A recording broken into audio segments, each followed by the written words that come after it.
Bismillahirrahmanirrahim. Assalamualaikum warahmatullahi wabarakatuh. Innal hamdalillah nahmaduhu wa nasta'inuhu wa nastahdihi wa nastaghfiruhu wa na'udzu billahi min syururi anfusina wa sayyiati a'malina. May yahdihillahu fala mudilla lahu wa may yudlil fala hadiya lahu. وأشهد أن لا إله إلا الله وحده لا شريك له وأشهد أن سيدنا وإمامنا وقرة أعيننا محمدا عبده ورسوله أرسله الله رحمة للعالمين صلى الله عليه وعلى آله وصحبه وسلم تسليما كثيرا يا أيها الذين آمنوا اتقوا الله حق تقاته ولا تموتن إلا وأنتم مسلمون أصبحنا على فطرة الإسلام وكلمة الإخلاص وعلى دين نبينا محمد صلى الله عليه وسلم وعلى ملة أبينا إبراهيم حنيفا وما كان من المشركين رب اشرح لي صدري ويسر لي أمري واحلل عقدة من لساني يفقهوا قولي اللهم إنا نعوذ بك من أن نشرك بك شيئا نعلمه ونستغفرك لما لا نعلمه اللهم إنا نسألك الإخلاص والصدق في القول والعمل بسم الله توكلت على الله ولا حول ولا قوة إلا بالله.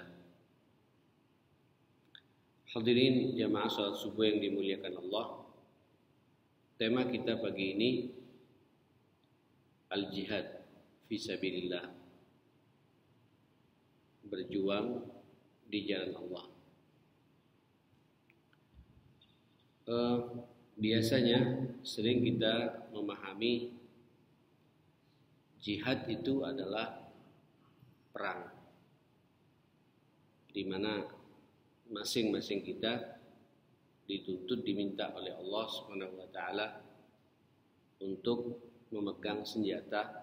Kalau dulu di zaman Nabi memegang pedang, tombak, dan panah untuk berhadapan dengan musuh-musuh agama. Kalau hanya itu yang difahami jihad, sepertinya tidak ada satupun di antara kita pagi ini yang punya peluang berjuang di jalan Allah. Alhamdulillah, summa alhamdulillah, kita hidup di sebuah negeri yang aman, damai, ya, tidak ada konflik, tidak ada jihad. Bayangkan kalau kemudian bangsa ini, jamaah sekalian, seperti Palestina. Jelas bagi mereka ada perjuangan secara fisik, jiwa, harta, waktu, perasaan, dan pemikiran mereka berhadapan dengan orang-orang Zionis Israel itu.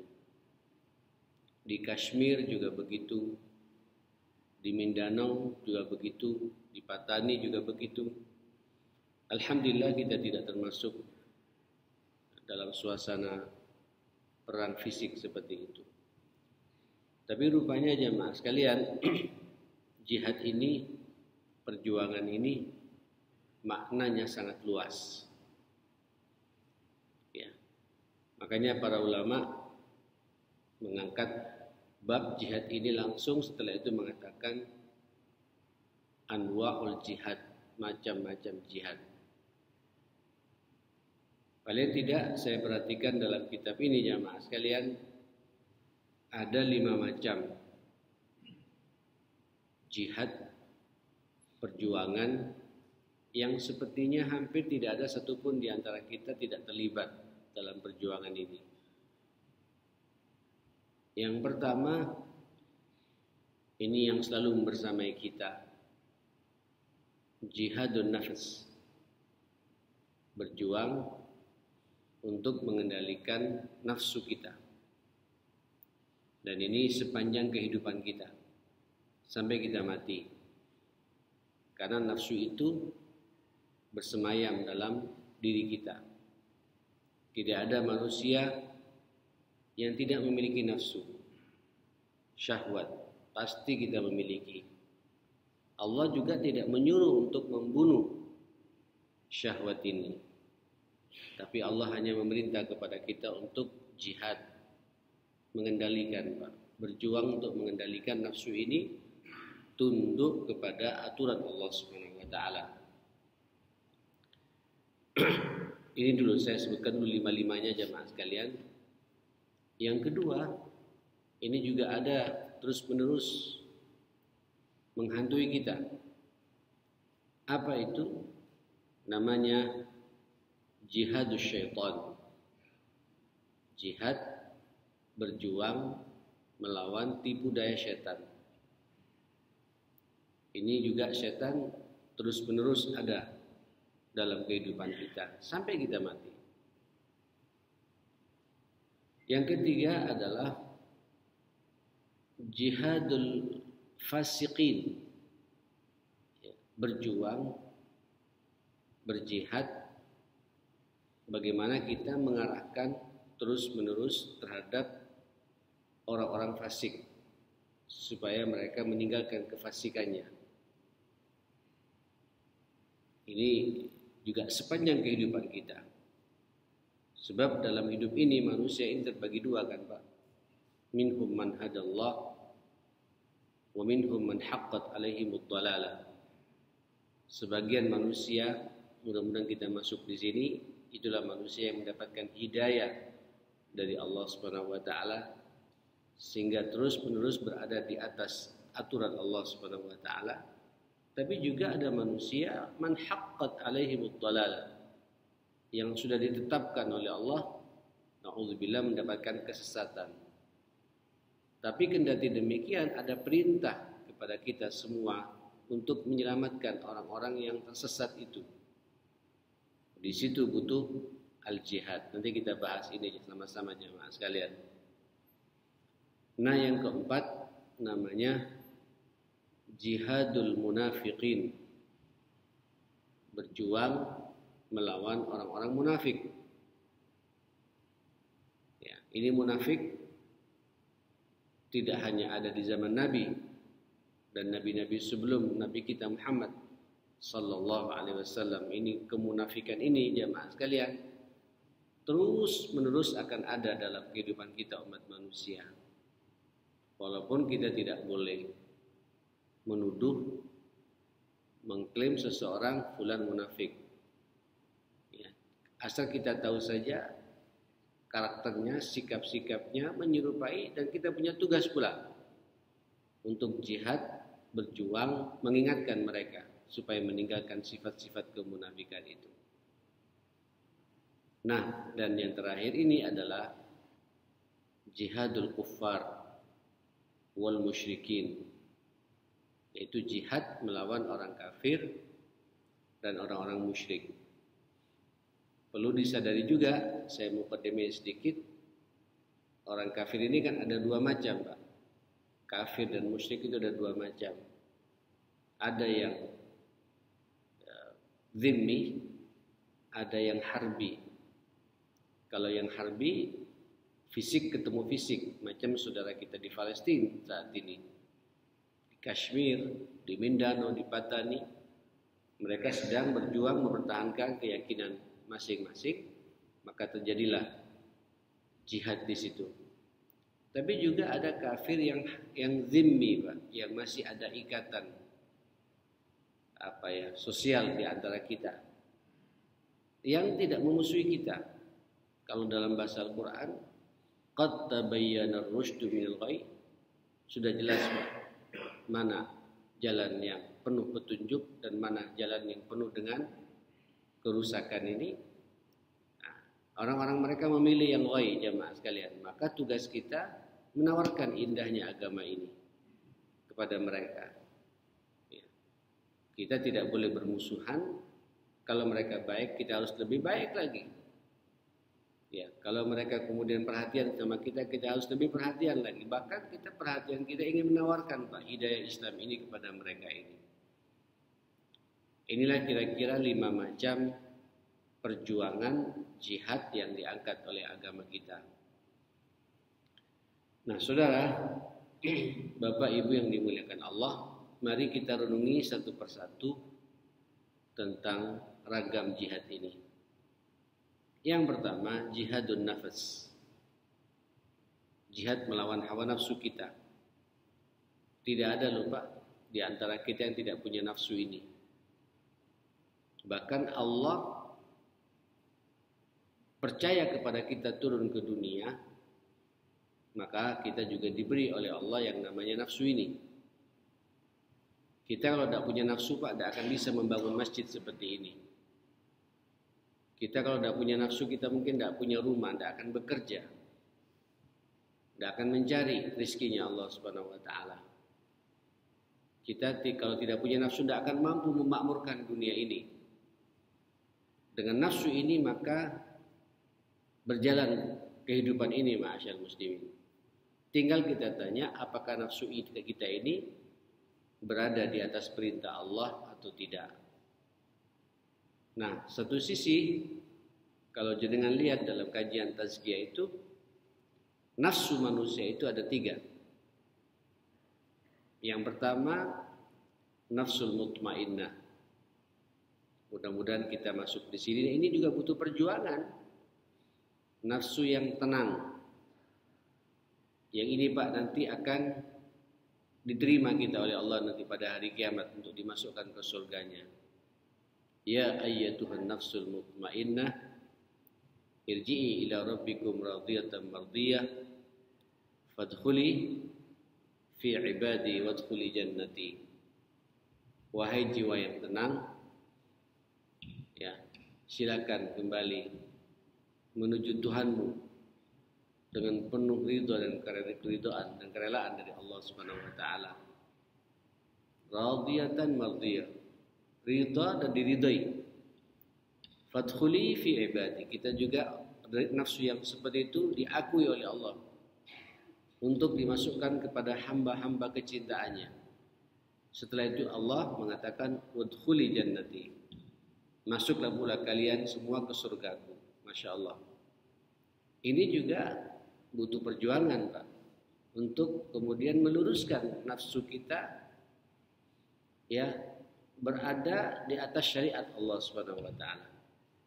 Nafsul mutmainnah itu nafsu, Pak, insya Allah nafsu kita saat ini tenang, bisa kita kendalikan nafsu tidur kita, ya, untuk kemudian kita memperbaharui wudu kita, membersihkan anggota tubuh kita berwudu.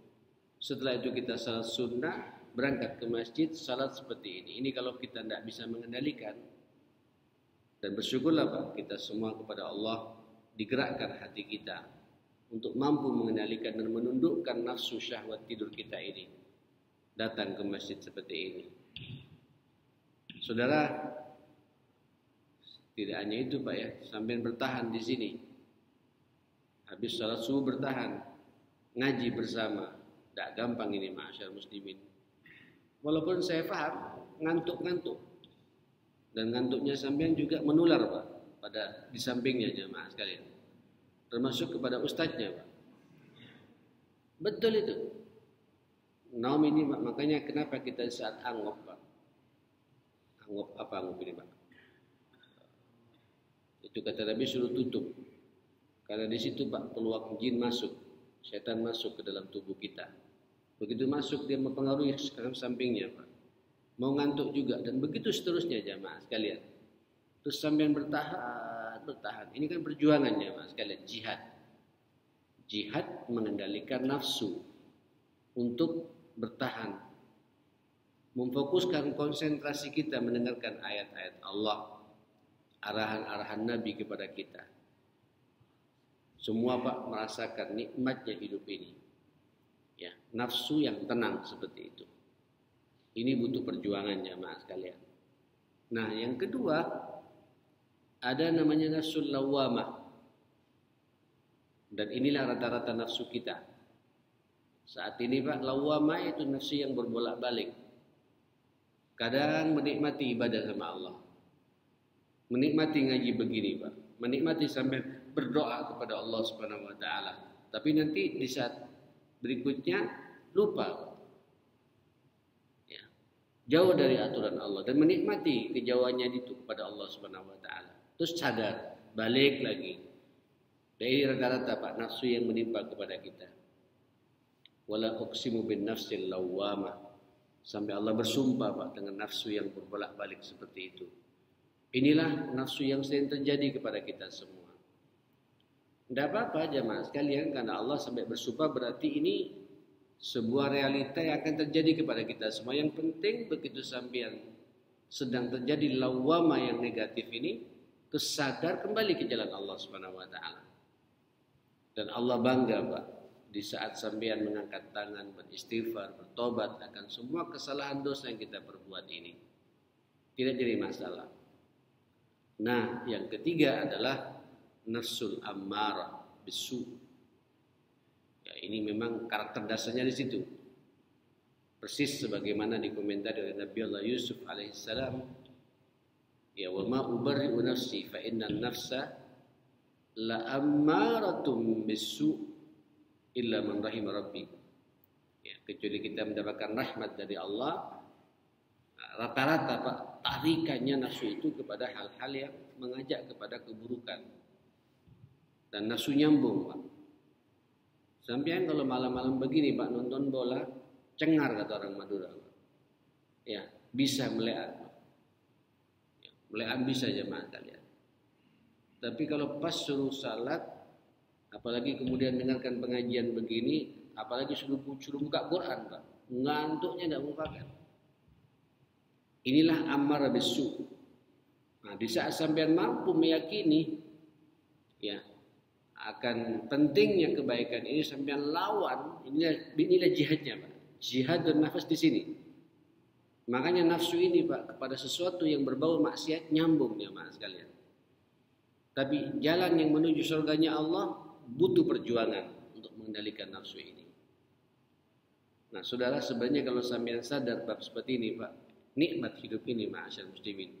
Peluang-peluang jihad itu 24 jam ada dalam kehidupan kita. Luar biasa.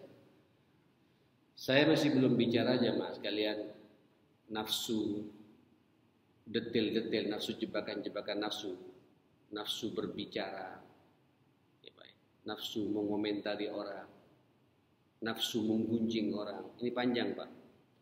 Nafsu memandang, melihat. Ya, melihat Pak. Kalau laki-laki itu melihat lawan jenisnya. Kalau yang perempuan hobinya melihat barang-barang dan lain sebagainya. Dan begitu seterusnya jemaah sekalian. Ini nafsu Pak.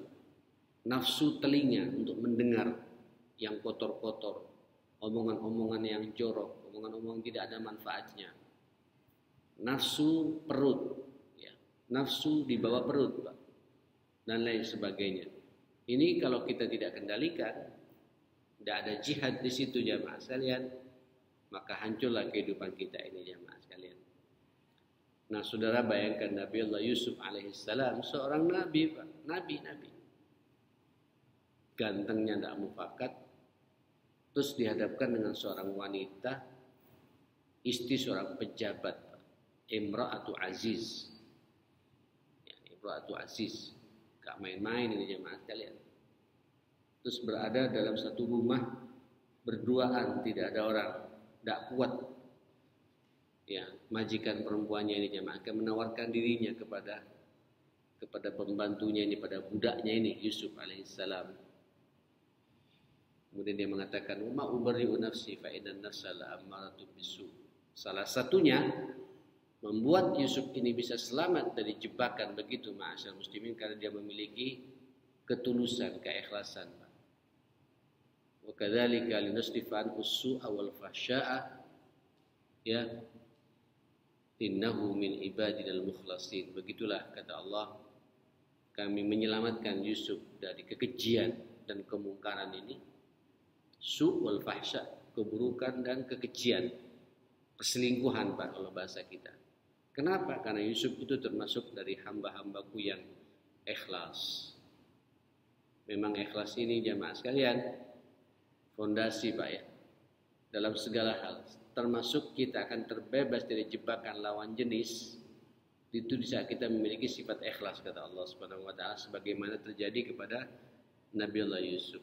Untuk ikhlas itu juga butuh perjuangan, Pak, karena bertolak belakang dengan irama nafsu kita. Ya.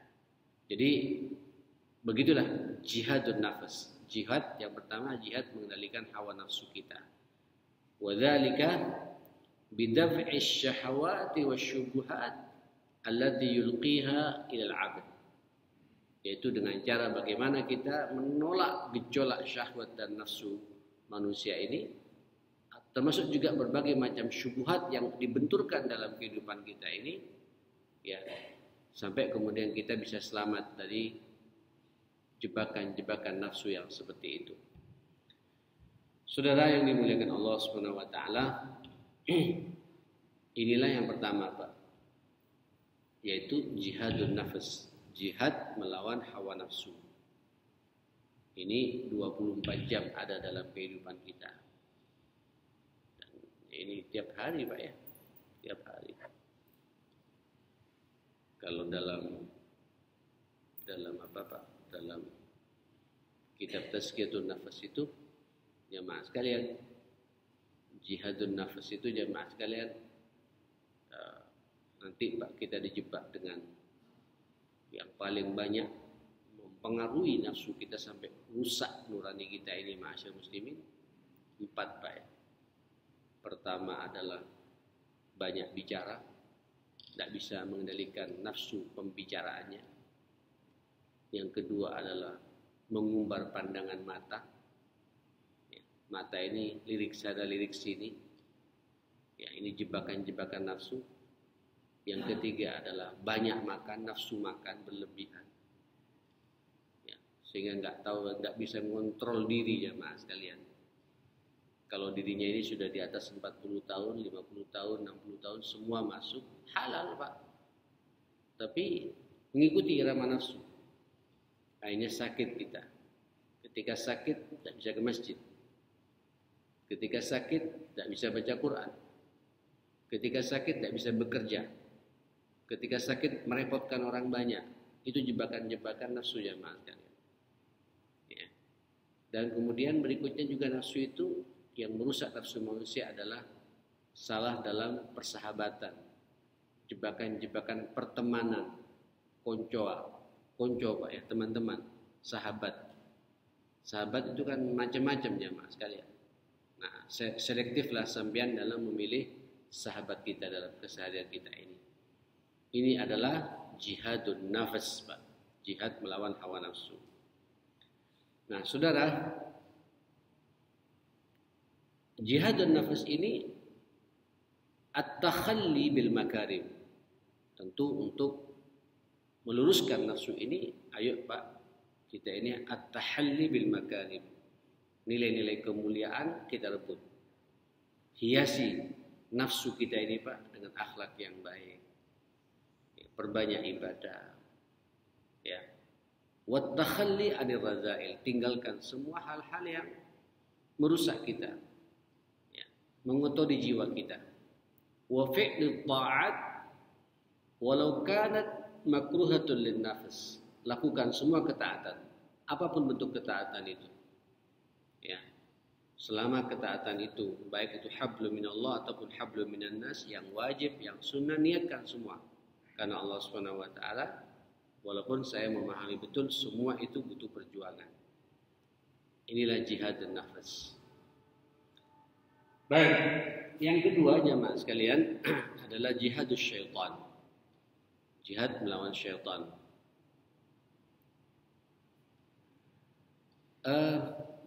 Syaitan ini, ma'asyar muslimin, dalam kitab ini dikatakan ada 2 macam, Pak. Ada syaitan dari kalangan jin yang tidak kelihatan.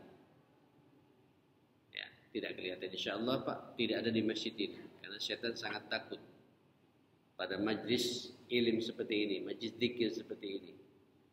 Tapi kalau sampai ngantuk-ngantuk, Pak, bukan karena syaitan, tapi karena memang nafsu kita deh, Pak. Nafsu tidur kita.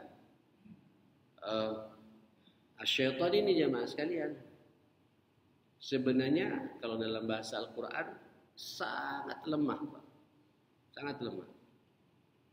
Di saat sampean komitmen dengan syariat ini, dengan agama ini, dengan sunnah-sunnah Nabi, apalagi sampean terbiasa berwudu, Pak, selesai sudah. Allah mengatakan inna kaidasyaitani kana dha'ifa. Sesungguhnya tipu daya syaitan itu sangat lemah. Sangat lemah, Pak. Tapi kendati lemah, kenapa lemah? Karena dia tidak bisa menggoda orang-orang yang sangat dekat dengan Allah.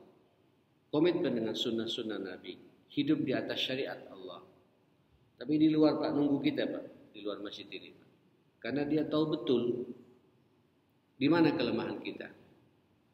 Tolong digarisbawahi pula jemaah sekalian, setiap manusia ini, setiap kita ini, Pak, apalagi saya yang berbicara ini, ada setan, Pak, yang sudah diutus oleh Jibril, bosnya setan, oleh iblis, na'atullah alaih.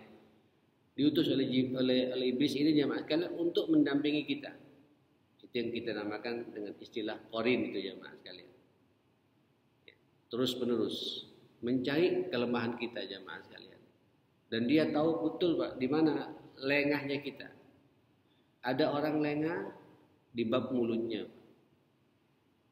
Setan paling gampang menggoda orang itu, Pak. Kalau satu hari tidak berbohong, ada yang rugi dalam kehidupannya jemaah sekalian.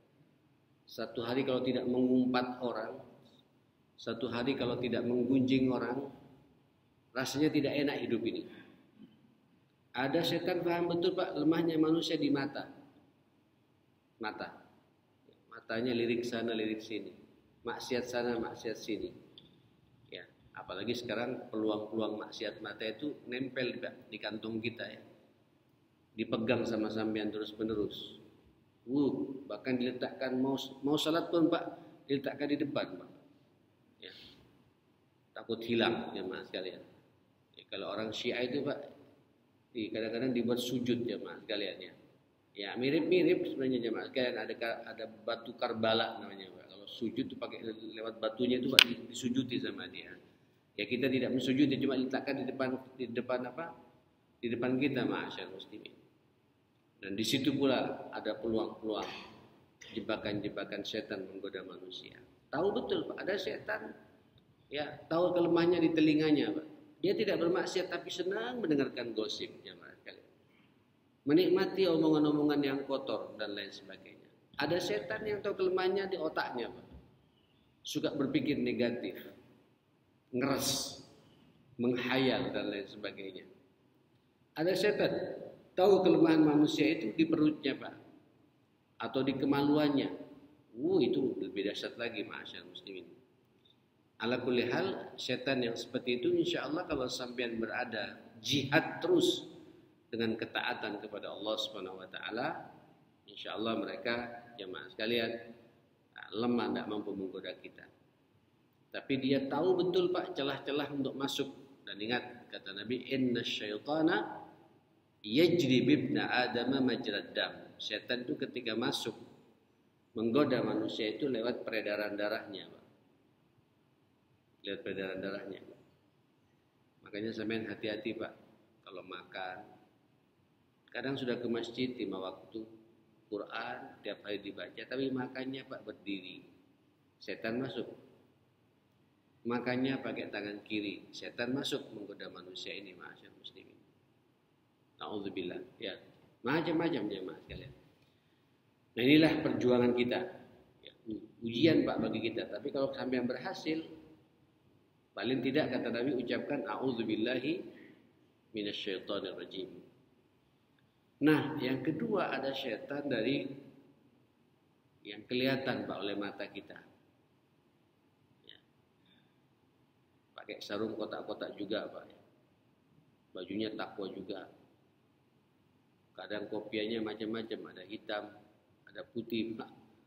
Ke masjid juga, tapi nanti keluar masjid ngajak maksiat. Ngajak proyekan, Pak, tapi proyekan-proyekan yang syubhat. Ya. Itu jebakan-jebakan setan, Pak. Lu ke masjidnya, Masya Allah. Ya. Berdalil lagi, Pak, orang-orang seperti itu, Pak. Kalau berdalil indah ya, Mas. Pak.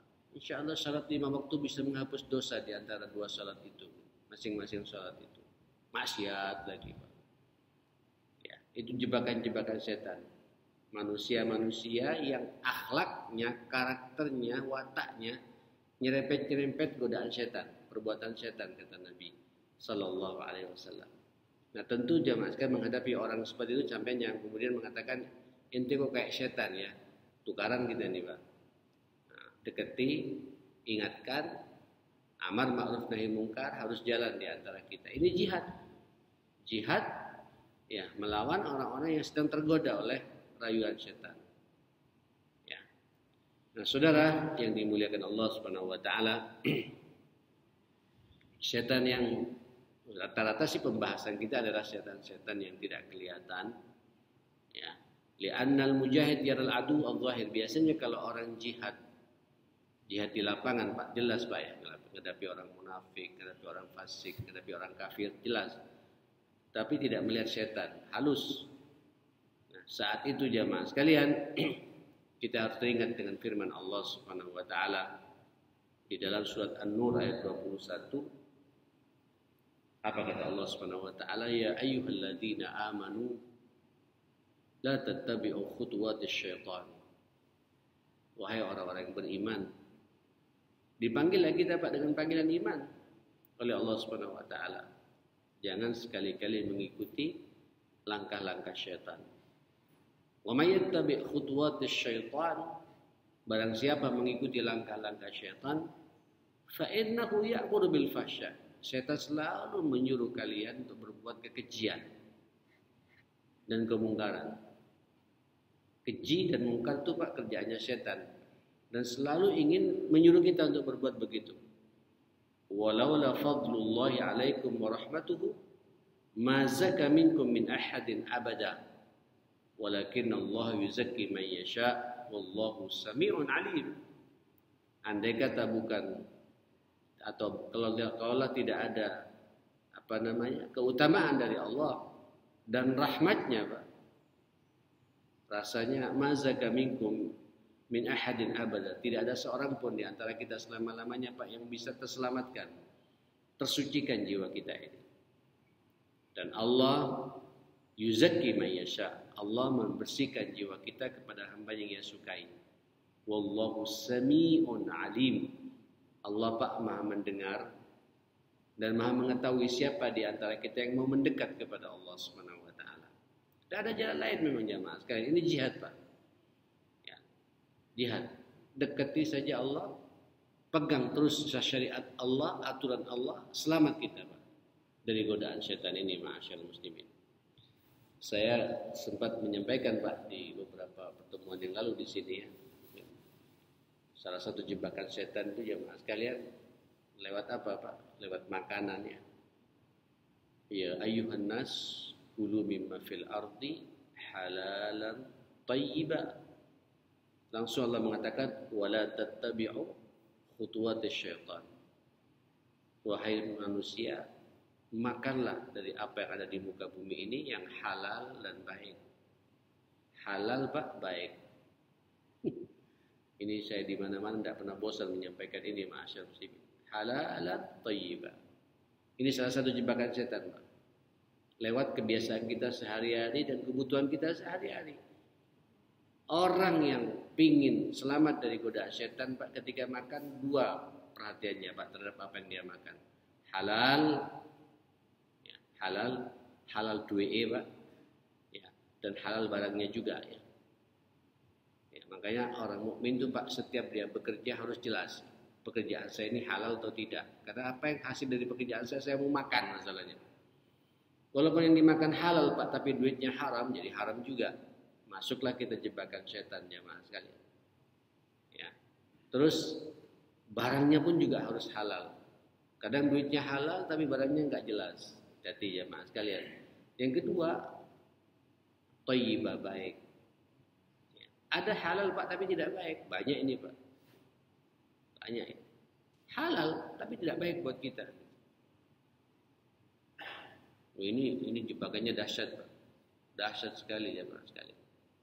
Diperiksa Pak asam uratnya sudah 8,7. Besoknya diperiksa lagi 9,1.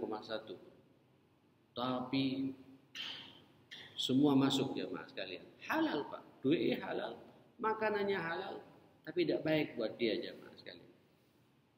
Kejebak kita dengan jebakan-jebakan setan. Akhirnya sakit. Ketika sakit kata setan, yang penting orang ini tidak beribadah. Itu aja Pak. Luar biasa setan jemaah sekalian. Nah, saudara, Bapak Ibu yang dimuliakan Allah Subhanahu wa taala, tidak terasa ya waktu itu. Nah, setan itu jemaah sekalian, ternyata ketika menggoda manusia itu sasarannya Pak ada 5. Yang pertama, ketika sampean sudah masuk pada jebakan setan, sampean ingin diajak oleh setan untuk syirik kepada Allah Subhanahu wa taala. Menyekutukan Allah. Ya. Ini halus, Pak. Halus. Ini bentuk-bentuk syirik, Pak, kadang lewat peribadatan bisa. Lewat muamalah juga bisa. Macam-macam syirik ini, Pak. Yang paling banyak memang lewat peribadatan. Wala yusyrik bi'ibadati rabbi ahad. Jangan syirik kepada Allah ketika sedang beribadah padanya gitu. Karena ada orang beribadah Pak, tapi khusyuknya di depan kuburan.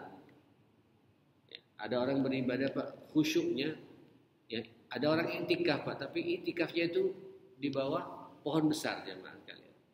Naik ke gunung, udah ada di mana-mana iktikaf itu di masjid Pak. Ini di Baitul Haqi di iktikaf Pak. Sampai yang sekarang ini iktikaf Pak. Tidak ada orang iktikaf di kuburan, iktikaf di mana? Di gunung, di gua segala macam. Iktikaf itu ya di masjid ya Pak sekalian.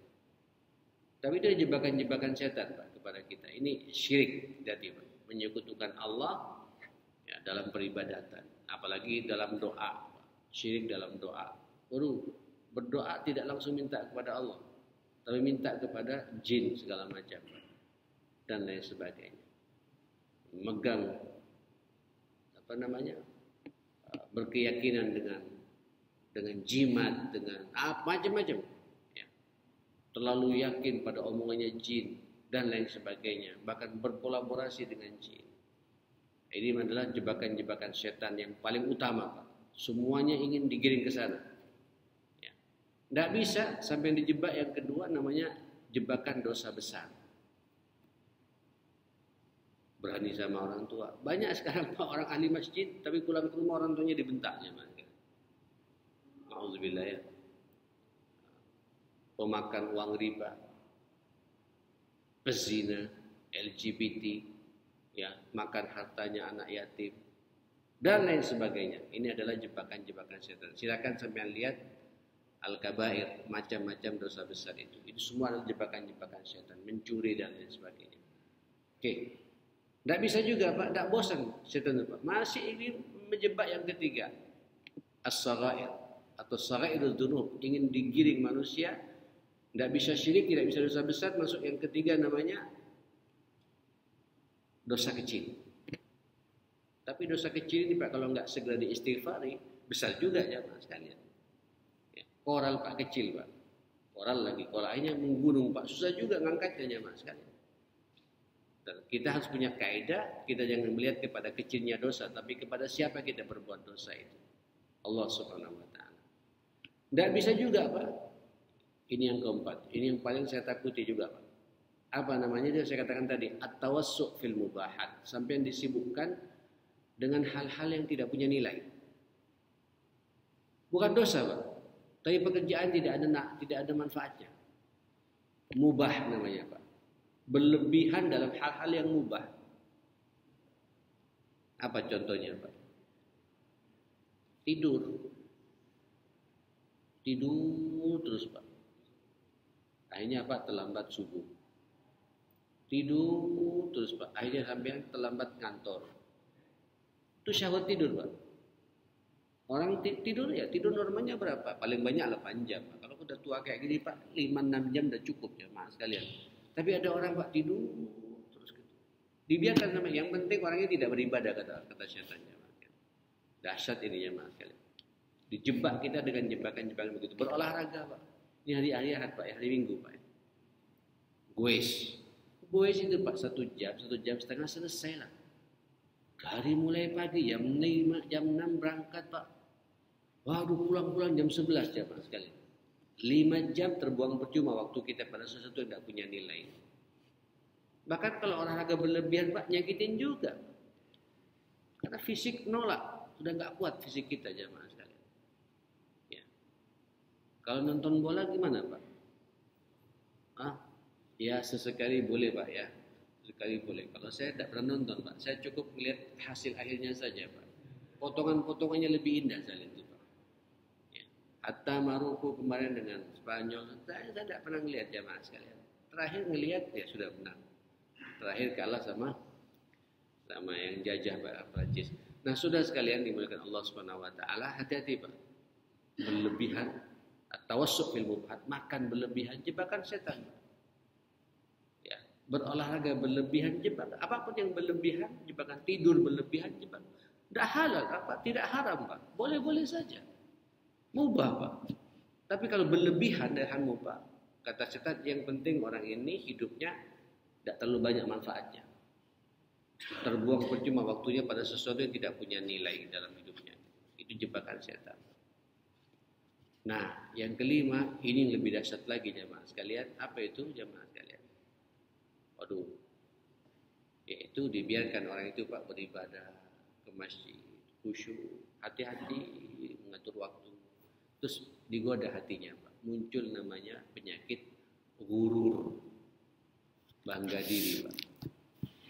Membanggakan amal solehnya, lupa untuk kemudian bersyukur kepada Allah Subhanahu wa taala. Wah, ini jebakan yang dahsyat juga Pak Syekh Muslim. Mudah-mudahan Pak apa yang kita perbuat ini sampai pandai mensyukurinya ya Pak. Saya juga bisa duduk di masjid ini atas karunia Allah. Sampai juga ikut pengajian ini juga atas hidayah Allah. Kembalikan Pak. So, nikmat begini kalau sampai imbangi dengan syukur, la azidannakum, akan ditambah Pak nikmat beribadah, nikmatnya beribadah pada Allah Subhanahu wa taala. Jangan bangga-banggakan diri, saya yang bangun ini, saya yang begini, saya tadi malam tahajud. Tidak perlu cerita Pak. Tutup kebaikan kita ini Pak sebagaimana sampai menutup keburukan kita. Itulah orang ikhlas. Orang ikhlas itu kata para ulama, man yaktum hasanatihi kama yaktum sayyiatihi. Itulah orang yang terbiasa menutup kebaikannya, yang tidak ingin ketahuan sama orang, biar Allah saja yang faham. Sebagaimana dia hobi menutup keburukannya karena takut ketahuan sama orang. Itulah orang yang ikhlas, itulah orang yang kemudian ditakuti oleh syaitan.